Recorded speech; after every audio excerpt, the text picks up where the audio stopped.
Hello guys, current affairs funda में आप सभी का स्वागत है। मैं हूं आपके साथ अभिषेक शर्मा और आज की इस वीडियो सेशन में हम 6 मार्च तक के सभी इंपॉर्टेंट करंट अफेयर्स कवर करने वाले हैं। हमेशा की तरह आप इस वीडियो को अंत तक जरूर देखिएगा, आज भी आपको काफ़ी कुछ जानने के लिए मिलेगा। साथ ही गाइस, इस सेशन को शुरू करने से पहले आप सभी को बताना चाहूँगा, यदि आप हमारे daily current affairs PDF, weekly PDF, monthly PDF और हर महीने के banking and economic awareness PDF चाहते हैं तो करंट अफेयर्स फंडा का 1 ईयर मेंबरशिप प्लान आप ज्वाइन कर सकते हैं, जिसका लिंक आपको वीडियो के डिस्क्रिप्शन में या फिर फर्स्ट कमेंट में मिल जाएगा। आपको बता दें, इस 1 ईयर मेंबरशिप प्लान के तहत जितना भी हमारा पीडीएफ कंटेंट है वो हम आपको 1 साल तक के लिए प्रोवाइड कराते हैं, जिसे आप डाउनलोड कर सकते हैं, प्रिंट आउट भी निकलवा सकते हैं। इसके लिए चाहे तो आप करंट अफेयर्स फंडा ऐप को यूज़ कर सकते हैं या फिर अपने लैपटॉप या सिस्टम की मदद से वेब लॉगिन भी कर सकते हैं। कोई भी आपका एग्जाम हो, बैंकिंग, एसएससी, रेलवे या फिर स्टेट पीसीएस, जहाँ पर भी जनरल अवेयरनेस या करंट अफेयर्स पूछे जाते हैं, सभी एग्जाम्स के लिए हमारा पीडीएफ कंटेंट काफ़ी यूजफुल है। तो कोर्स का लिंक आपको वीडियो के डिस्क्रिप्शन में मिल जाएगा, आप वहाँ से लॉगिन करके बाय कर सकते हैं। साथ ही आपको बता दें, हमारे 1 ईयर मेंबरशिप प्लान के तहत आपको ये सभी क्विज भी प्राप्त होते हैं, स्कीम्स, एमसीक्यूज और MOU, submit, economy, sports, book and author, defence, banking, appointments, सभी कैटेगरीज के क्विज हम आपको प्रोवाइड कराते हैं इस 1 ईयर मेंबरशिप प्लान के तहत। और इसके अलावा आपको फ्री क्विज भी हमारी करंट अफेयर्स फंडा ऐप पर मिल जाते हैं। ठीक है, तो ये 1 ईयर मेंबरशिप प्लान के तहत कैटेगरी वाइज मिलते हैं और जिनके पास मेंबरशिप नहीं है उनके लिए भी अलग से कुछ फ्री क्विज हमारे ऐप पर आपको प्राप्त होते हैं। तो लिंक वीडियो के डिस्क्रिप्शन में दिया है, वहाँ से आप हमारी ऐप को इंस्टॉल कीजिए। चलिए फिर करते हैं शुरुआत इस वीडियो सेशन की। सबसे पहले आज का क्वेश्चन देख लेते हैं, इसका आंसर आपको अभी कमेंट बॉक्स में करना है। Gomti wild life sanctuaries in which state? Gomti वन्यजीव अभ्यारण्य किस राज्य में है? ऑप्शन है असम, त्रिपुरा, उत्तराखंड या फिर मध्य प्रदेश। जल्दी से आप आंसर कर दीजिए, फिर हम आगे बढ़ते हैं। और इसी तरह क्वेश्चन यदि आप प्रैक्टिस करना चाहते हैं तो हमें टेलीग्राम पर जरूर ज्वाइन करें, करंट अफेयर्स फंडा नाम से हमारा टेलीग्राम चैनल है।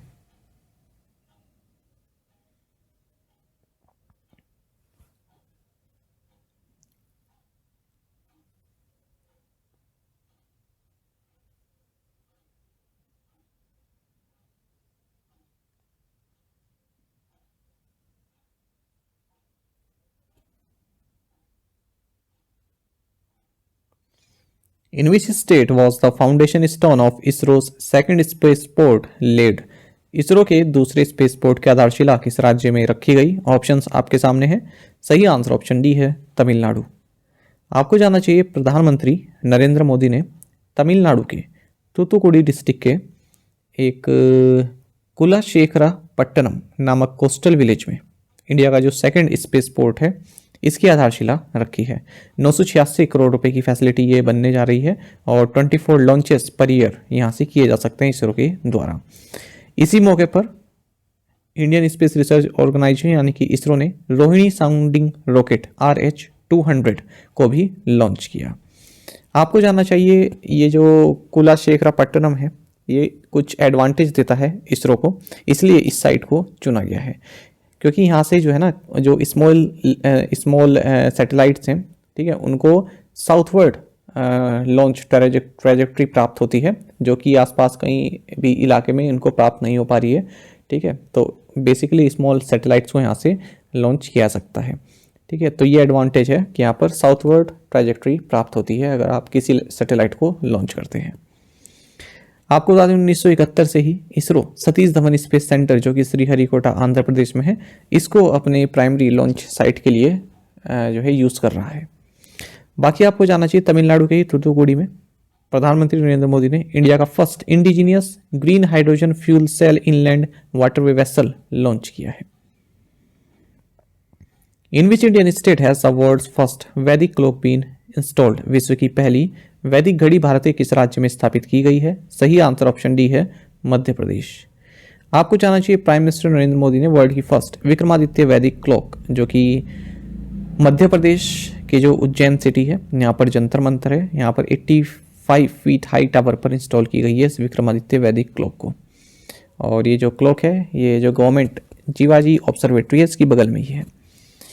ये जो क्लॉक है ये टाइम दिखाएगी अकॉर्डिंग टू एंशियंट वैदिक हिंदू पंचांग। आपको जानना चाहिए, जो उज्जैन है काफ़ी लंबे समय तक टाइम कैलकुलेशन का एक सेंटर रहा है। साथ ही उज्जैन ट्रॉपिक ऑफ कैंसर से भी होकर गुजरता है। उज्जैन को महाकाल का शहर कहते हैं, महाकाल सिटी। अच्छा, ये जो क्लॉक है ये इंडियन पंचांग कैलकुलेशन पर बेस्ड है और प्लानिटरी पोजीशंस, मुहूर्त, एस्ट्रोलॉजिकल कैलकुलेशंस एंड प्रेडिक्शंस भी ये शो करती है। इसके अलावा ये Indian standard time IST and Greenwich mean time GMT को भी इंडिकेट करेगी। साथ ही प्राइम मिनिस्टर नरेंद्र मोदी ने मध्य प्रदेश में ही साइबर तहसील सिस्टम को लॉन्च किया है 55 डिस्ट्रिक्ट्स के लिए। Who has become the first woman sniper of Border Security Force BSF? सीमा सुरक्षा बल की पहली महिला स्नाइपर कौन बन गई है? सही आंसर ऑप्शन सी है सुमन कुमारी। आपको जानना चाहिए सब इंस्पेक्टर सुमन कुमारी जो कि हिमाचल प्रदेश से आती हैं, ये बॉर्डर सिक्योरिटी फोर्स की फर्स्ट वुमेन स्नाइपर बन गई हैं after completing an 8-week course at its Indore based central school of armament and warfare skills. BSF आपको जानना चाहिए कि एक जो हमारा बॉर्डर है पाकिस्तान और बांग्लादेश उसको सिक्योर रखता है और ये one of the 5 central armed police forces में से एक है। इंडो पाकिस्तान वॉर जो हुआ था 1965 उसके बाद इसे रेस किया गया था ताकि जो बॉर्डर सिक्योरिटी है वो भारत की बढ़ सके। इसे first line of defence of Indian territories भी कहते हैं BSF को। नितिन अग्रवाल BSF के डायरेक्टर जनरल हैं। Which Indian was awarded honorary knighthood by Britain's King Charles III? Britain के किंग चार्ल्स III द्वारा किस भारतीय को मानद नाइटहुड से सम्मानित किया गया? सही आंसर ऑप्शन भी है सुनील मित्तल। आपको जानना चाहिए Bharti enterprises founder and chairman Sunil Mittal ये फर्स्ट इंडियन सिटीजन बन गए हैं जिन्हें honorary knighthood knight commander of the most excellent order of the British empire से सम्मानित किया गया है किंग्स चार्ल्स III के द्वारा और रीजन रहा है इंडिया UK बिजनेस रिलेशंस को आगे बढ़ाने के लिए। An honorary knighthood is one of the highest honours granted by the British sovereign to civilians conferred upon foreign nationals in recognition of their exceptional contributions. Which player made the record of the fastest century in T20 international cricket history? T20 अंतर्राष्ट्रीय cricket इतिहास में सबसे तेज शतक का record किस खिलाड़ी ने बनाया? सही आंसर ऑप्शन डी है जैन निकोल लॉफ्टी एटन। देखिए नामीबिया के जैन निकोल लॉफ्टी एटन इन्होंने फास्टेस्ट T20 100 का रिकॉर्ड तोड़ दिया है मेंस क्रिकेट में और नेपाल के खिलाफ खेलते हुए इन्होंने ये रिकॉर्ड बनाया है। 33 बॉल्स में इन्होंने अपनी T20 100 पूरी की और इससे पहले रिकॉर्ड नेपाल के कुशाल मल्ला के नाम था जिन्होंने 34 बॉल पर बनाया था। क्रिकेट से संबंधित आपको एक और न्यूज जाननी चाहिए। न्यूजीलैंड के फास्ट बॉलर नील वैगनर इन्होंने हाल ही में इंटरनेशनल क्रिकेट से संन्यास की घोषणा की है। Who has been appointed as the new CEO for India by the World Gold Council? World gold council द्वारा भारत के नए CEO के रूप में किसे नियुक्त किया गया है? सही आंसर ऑप्शन बी है सचिन जैन। आपको जानना चाहिए वर्ल्ड गोल्ड काउंसिल ने सचिन जैन को अपना नया CEO नियुक्त किया है और इससे पहले डी बियर्स में कार्य कर चुके हैं। डी बियर्स भी एक गोल्ड कंपनी है और इस पोजीशन पर मिस्टर जैन सोमा सुंदरम PR को सक्सीड कर रहे हैं। अगर हम बात करते हैं इस वर्ल्ड गोल्ड काउंसिल की हेडक्वार्टर्स लंदन यूनाइटेड किंगडम में है और इसके ऑफिसेज भी हैं भारत में, चाइना में, सिंगापुर में, UAE में और US में। डेविड हर्क्वेल इसके प्रेसिडेंट हैं और डेविड टेट CEO हैं। आपको जानना चाहिए कि इंडिया वर्ल्ड का सेकंड बिगेस्ट गोल्ड कंज्यूमर है चाइना के बाद और भारत ज़्यादातर जो अपना इंपोर्ट करता है गोल्ड वो स्विट्जरलैंड से करता है। What type of visa has Dubai introduced for Indians? Dubai ने भारतीयों के लिए किस प्रकार का वीज़ा पेश किया है? सही आंसर ऑप्शन सी है 5-year मल्टीपल एंट्री वीज़ा। आपको जानना चाहिए दुबई ने 5-year multiple entry visa introduce किया है इंडियंस के लिए जिसके तहत जो इंडियन नेशनल्स हैं वे दुबई में 5 साल तक जो है की जो है मल्टीपल एंट्रीज कर सकते हैं। ठीक है, और हर बार जब भी रुकेंगे तो 90 दिन तक रुक सकते हैं। ठीक है, 180 डेज जो है 1 साल में मैक्सिमम रुक सकते हैं। अच्छा, इसमें ये बताया है कि इससे पहले हमने देखा था कि ईरान ने भी ऐसा ही एक वीज़ा वेवर प्रोग्राम इंडियंस के लिए लॉन्च किया था जिसमें 15 दिन वो बिना वीज़ा के रुक सकते हैं। Who has been appointed as the chairman and independent director of PayU Payments Private Limited? PayU Payments Private Limited के अध्यक्ष और स्वतंत्र निदेशक के रूप में किसे नियुक्त किया गया है? सही आंसर ऑप्शन ए है रेणु सूद Karnal. PayU Payments Private Limited जो कि एक फिनटेक आर्म है global consumer internet groups process की, इन्होंने रेणु सूद करनाथ को अपना चेयरपर्सन और इंडिपेंडेंट डायरेक्टर नियुक्त किया है। PayU आपको जानना चाहिए Netherland based payment service provider है जो कि ऑनलाइन मर्चेंट्स को सर्विस प्रोवाइड कराती है और इसका हेडक्वार्टर्स हूफडॉर्फ में है। Which country has recently declared a health emergency due to rapidly increasing cases of dengue fever? Dengue fever. हाल ही में किस देश ने डेंगी बुखार के तेजी से बढ़ते मामलों के कारण स्वास्थ्य आपातकाल घोषित किया है? सही आंसर ऑप्शन ए है पेरू। देखिए, पेरू में गवर्नमेंट ने हेल्थ इमरजेंसी घोषित की है क्योंकि यहाँ पर डेंगी केसेस काफ़ी बढ़ रहे हैं। साउथ अमेरिकन कंट्री है पेरू, ये तो आप जानते होंगे। पेरू की बात करते हैं, कैपिटल लीमा है, करेंसी सोल है। और एक और इमरजेंसी वाली न्यूज़ देख लेते हैं। हैती की जो गवर्नमेंट है, इन्होंने इमरजेंसी डिक्लेयर की है क्योंकि यहाँ पर काफ़ी वायलेंस हुआ है। यहाँ के जो प्राइम मिनिस्टर हैं एरियल हेनरी, ठीक है, तो इनको हटाने के लिए जो है कुछ ग्रुप्स यहाँ पर कोशिश कर रहे थे, तो इसी दौरान यहाँ पर झड़प काफ़ी गंभीर हुई। हैती की अगर हम बात करते हैं, कैपिटल है पोर्ट एयू प्रिंस और करेंसी है हैतिन गौडे। What percent growth did the Indian economy register during the October-December quarter of the financial year 2023-24? वित्त वर्ष 2023-24 की अक्टूबर-दिसंबर तिमाही के दौरान भारतीय अर्थव्यवस्था ने कितने प्रतिशत की वृद्धि दर्ज की? सही आंसर ऑप्शन सी है 8.4%। आपको जाना चाहिए, नेशनल स्टैटिस्टिकल ऑफिस NSO ने इंडिया की जो रियल GDP ग्रोथ एस्टिमेट है उसको इस साल के लिए 7.6% जो है बढ़ा दिया है। लास्ट मंथ 7.3% इन्होंने प्रोजेक्ट किया था। साथ ही 2022-23 के लिए जो ग्रोथ एस्टिमेट है उसको स्केल डाउन किया है, ठीक है। 7.2% पहले बताया था, 7% अप कर दिया है। 2021-22 के लिए जो है रेस कर दिया है, 9.1 से बढ़ाकर 9.7% बताया है। ग्रोस वैल्यू एडेड GVA की अगर हम बात करें तो ये 6.9% इन्होंने प्रोजेक्ट किया है। और लास्ट ईयर का जो GVA ग्रोथ है उसको 6.7% कर दिया है, पहले 7% बताया था।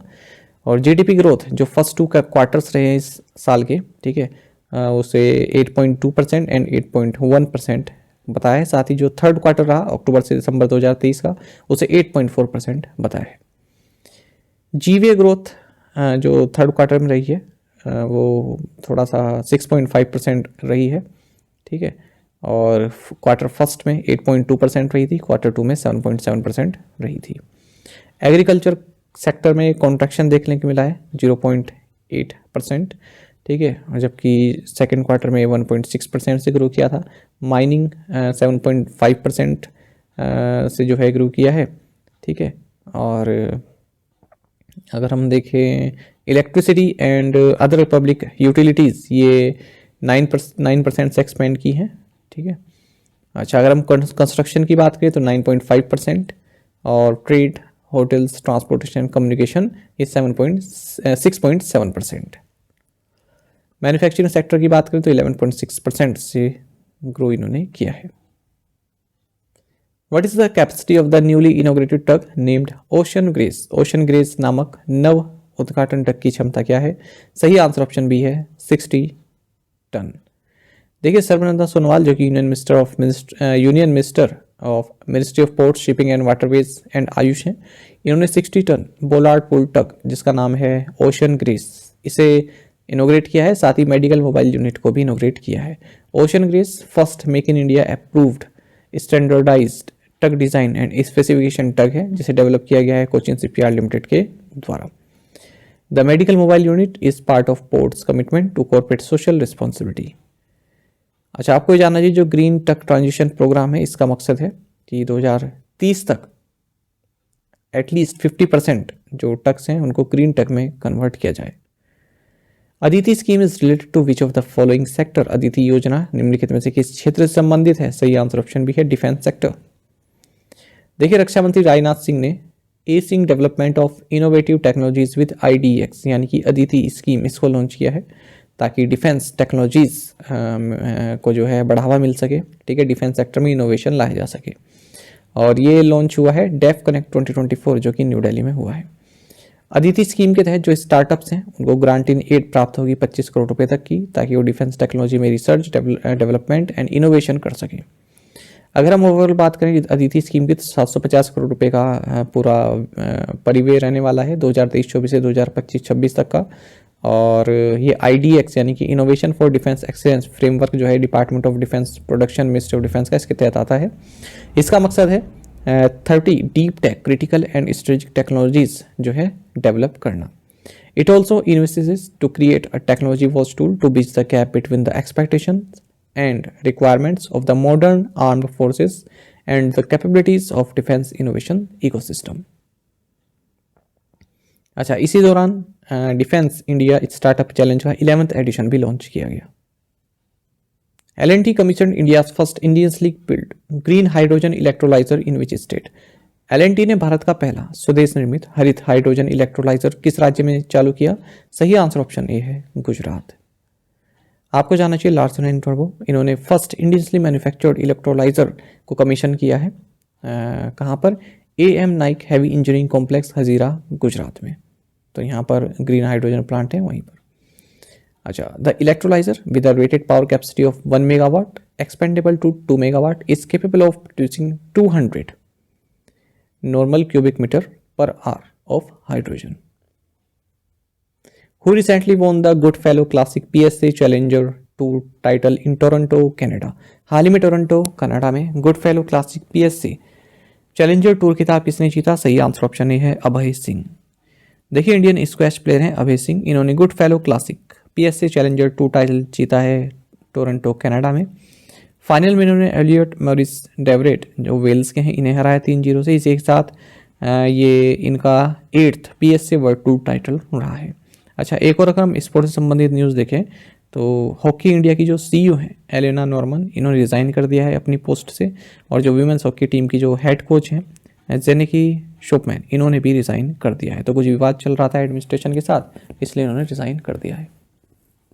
Which company has been imposed a penalty of over rupees 3 crore over GST related issues? GST से संबंधित मुद्दे पर किस कंपनी में 3 करोड़ रुपए से अधिक का जुर्माना लगाया गया है? सही आंसर ऑप्शन बी है, बायोकॉन लिमिटेड। देखिए, बायोकॉन लिमिटेड पर 3 करोड़ से ज़्यादा का पेनल्टी लगाई गई है GST रिलेटेड इश्यूज से संबंधित। और कंपनी ने इन्फॉर्म किया है कि 3,03,78,465 करोड़ रुपए की पेनल्टी इन पर लगाई गई है। Office of deputy commissioner of commercial taxes divisional GST office Bengaluru के द्वारा। अगर हम कुछ न्यूज़ देखें रिजर्व बैंक ऑफ इंडिया से संबंधित, तो हाल ही में रिजर्व बैंक ऑफ इंडिया ने IIFL फाइनेंस लिमिटेड को कुछ डायरेक्शंस दी हैं। Reserve bank of India act 1934 की सेक्शन 45L के तहत इन्हें कहा है कि आप जो है अभी जो गोल्ड लोन दे रहे हैं, ठीक है, इसको अभी रोक दीजिए। हालांकि कार्य करती रहेगी एजेंसी, पर गोल्ड लोन अभी देना आप बंद कर दीजिए। रिजर्व बैंक ऑफ इंडिया ने जो Fincare small finance bank limited और AU small finance bank limited जो एमलगमेशन होना है, इसको सैंक्शन कर दिया है, ठीक है। और इफेक्टिव कब से होगा? 1 अप्रैल 2024 से। जितने भी ब्रांचेस हैं Fincare small finance bank limited की, वो अब AU small finance bank limited की ब्रांचेस के तौर पर कार्य करेंगी 1 अप्रैल 2024 से। What organizations has the Election Commission partnered with to enhance voter awareness for the upcoming Lok Sabha elections? आगामी लोकसभा चुनाव के लिए मतदाता जागरूकता बढ़ाने के लिए चुनाव आयोग ने किन ऑर्गेनाइजेशन के साथ सहायता की है? सही आंसर ऑप्शन बी है, Indian bankers association and department of post. देखिए, वोटर अवेयरनेस को बढ़ावा देने के लिए इलेक्शन कमीशन ने Indian banks association and department of post के साथ टाई अप किया है आगामी लोकसभा इलेक्शंस के लिए। इस एग्रीमेंट के तहत जो इंडियन बैंक्स एसोसिएशन है और डिपार्टमेंट ऑफ पोस्ट हैं, इनके मेंबर्स जो हैं या फिर एफिलिएटेड इंस्टीट्यूशंस जो हैं या यूनिट्स हैं, ठीक है, वो वोटर्स के लिए जो है अवेयरनेस प्रोग्राम चलाएगी।